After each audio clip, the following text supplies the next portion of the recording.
Hello po mga ka-RDC TV. So magandang umaga sa inyong lahat. Ito yung gagawin natin ngayon na itinawag nila sa amin. Cake chiller po ito. Ito yung nagpapalamig ng cake para hindi siya malusaw.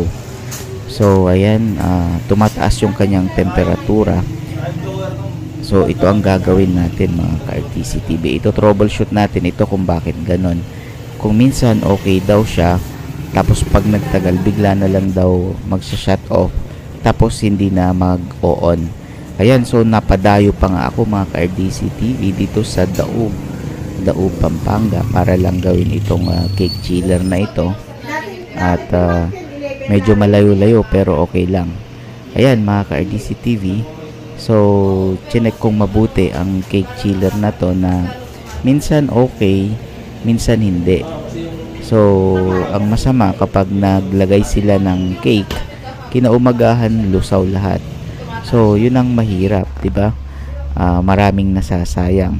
So, upon checking mga ka-RDC TV, nakita ko na yung blower ng condenser sa taas ay umiikot ng konti lang, bahagya yung pag-ikot. So, doon pa lang nakita ko na possible na fan capacitor ang problema nito. So bakit siya ano ang kinalaman ng fan capacitor sa pagtirik ng unit na to, ng cake chiller na to? Syempre kapag nawala yung fan o mahina ang ikot ng fan ng condenser, sobrang init ng condenser na nagiging sanhi ng pagtirik ng compressor. So mag-o-overheat ang compressor. Chinik ko din pala ang karga pero wala namang problema sa karga. So yan, nakita ninyo, nilagyan ko na ng bago na fan capacitor itong ating blower at tinitesting na lang namin at malamang ay okay na. So ganun po yun, napakasimple lang, napakaliit na pyesa pero napakalaki ang epekto sa unit. So tumitirik yung compressor. So napakaliit lang na pyesa pero ang epekto naman ay napakalaki. Ayan po yung ating fan capacitor, 1 microfarad po yan.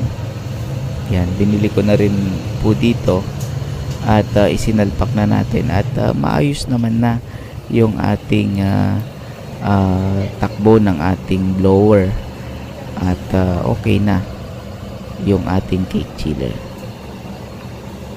Ayan, so inoobserbahan lang namin mga ka-RDC TV.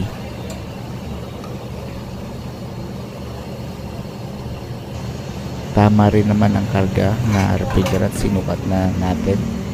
Nagdagan natin din ng konti. At ayan yung mga tubo. Mainit yung ating condenser. Malakas ang buga ng blower natin. Condenser blower. Para hindi mag-overheat yung ating compressor. Ayan mga ka-RDC TV, naayos na natin itong problema ng unit na to.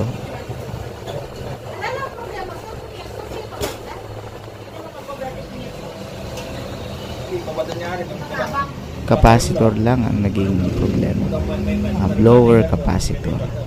Ganun din sa karga, nagdagdag tayo ng konti, then okay na.